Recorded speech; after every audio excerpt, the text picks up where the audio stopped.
You're 8 years old when they take you. Not because you chose this life, but because your mother lived it, and her mother before her. In Goryeo Dynasty, Korea, some destinies are inherited like eye color or the shape of your smile. Yours comes with silk robes, a registry with your name inked in permanent black, and a future that was decided the moment you were born. The Gyeobang Training Institute looms ahead. Massive wooden gates, curved tile roofs that seem to touch the clouds, and inside those walls, girls who will become what the aristocrats call conversible flowers. Beautiful things that can speak poetry and understand the world, yet remain firmly rooted in the lowest rank of society. Cheonmin, that's your class.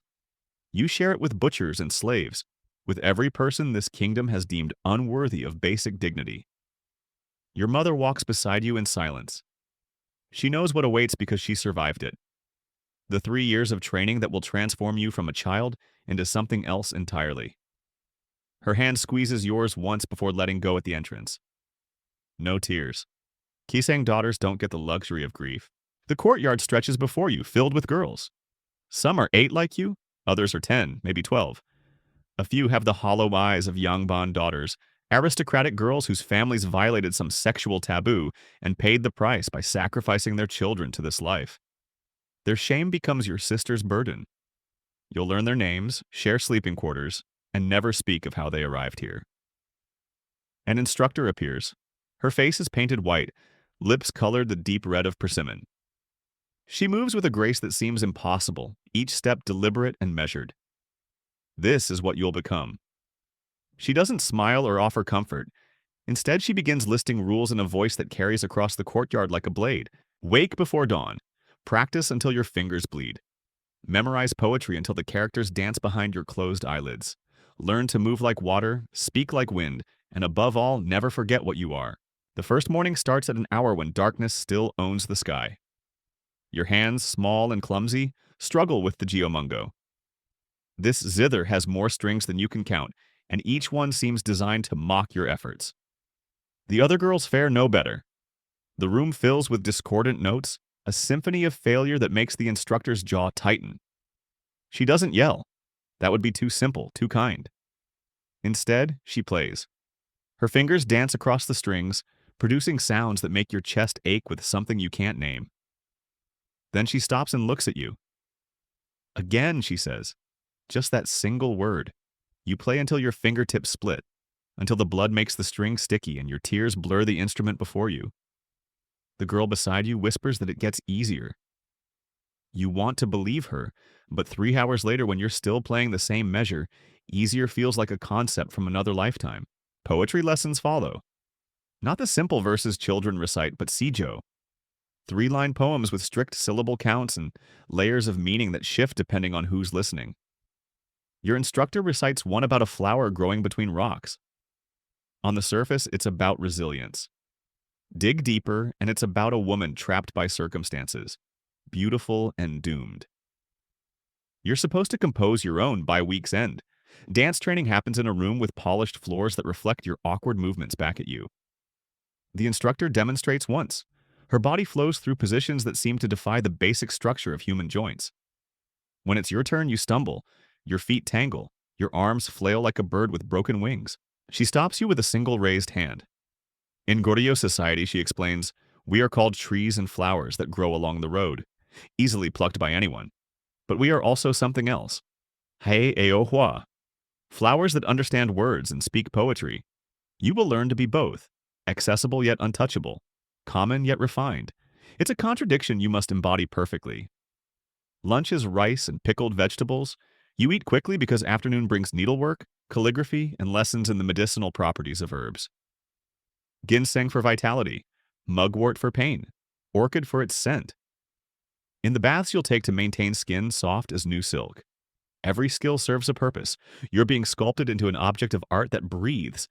Evening arrives with more music practice. Your fingers have scabbed over from the morning, and breaking them open again brings fresh tears. But you play. The geogam now. It's 12 strings requiring different techniques than the geomungo. The instructor walks between students, correcting posture with sharp taps of a wooden stick against spines that aren't straight enough. A girl 2 rows ahead faints. The heat, the exhaustion, the hunger from portions too small to sustain this level of exertion. Two older students carry her out.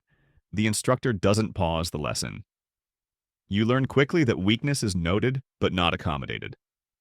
The Hojang, the officer who maintains the Kisaeng registry, keeps detailed records. Every absence, every failure, every sign that you might not complete the training. Some girls won't make it. They'll be reassigned to other Keonman work. Servants in aristocratic households if they are fortunate. Field labor if they are not.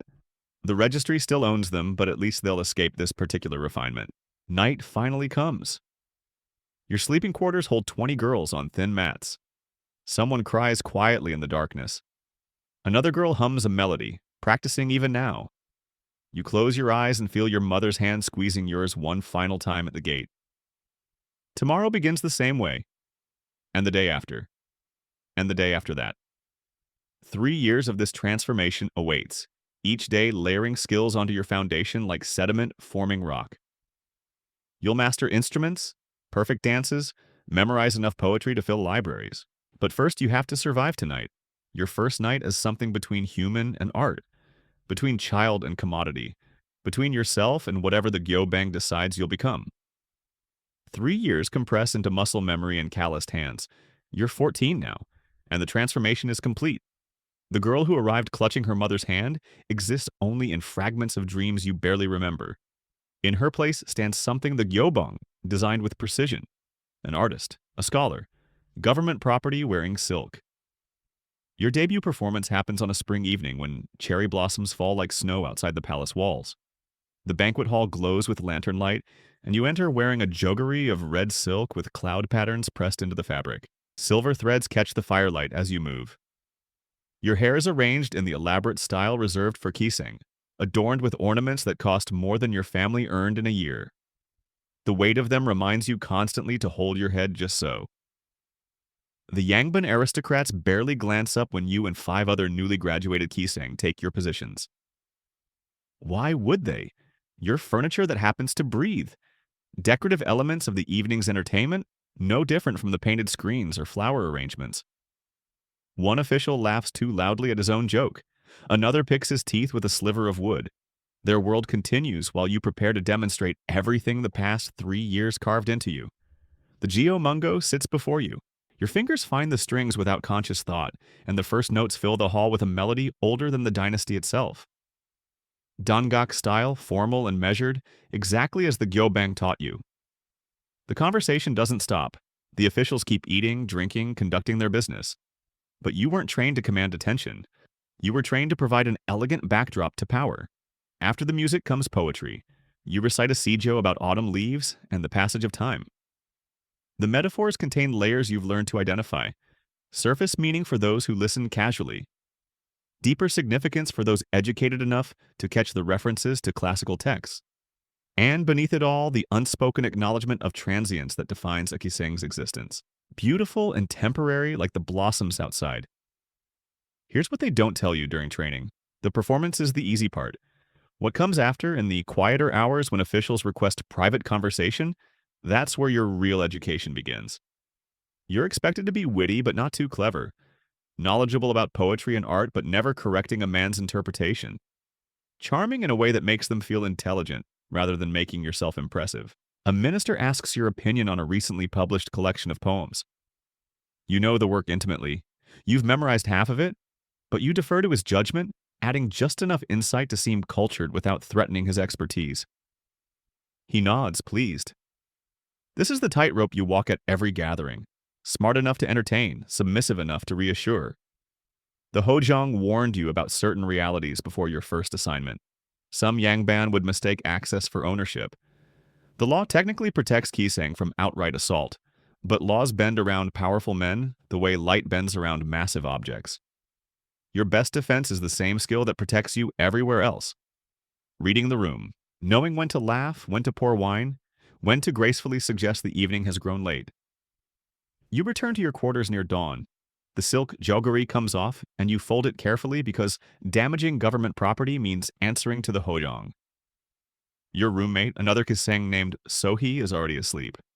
She performed at a different banquet tonight, one for visiting dignitaries from the Yuan court. Tomorrow you'll trade stories, comparing the various humiliations and small victories that comprise your working life. The registry owns you until you're 22. 8 more years of performances and private entertainments and walking the line between artist and object.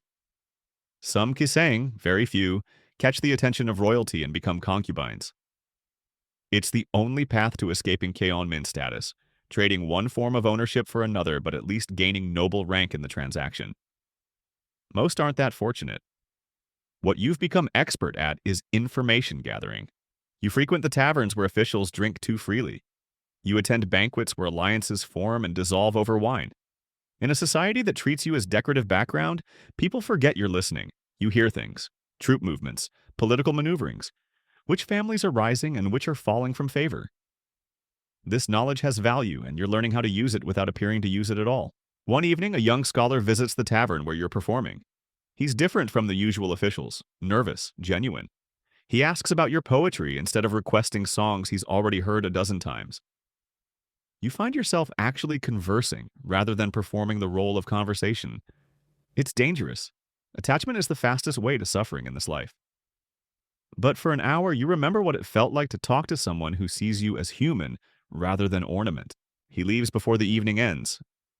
You never learn his name. It's better that way. The seasons turn. You perform at ceremonies of state, entertaining kings and dignitaries with the same dances you perfected through years of training. Your body moves through positions that once seemed impossible, now as natural as breathing. The contradictions you embody have become so internalized you barely notice them anymore. Accessible yet untouchable. Common yet refined.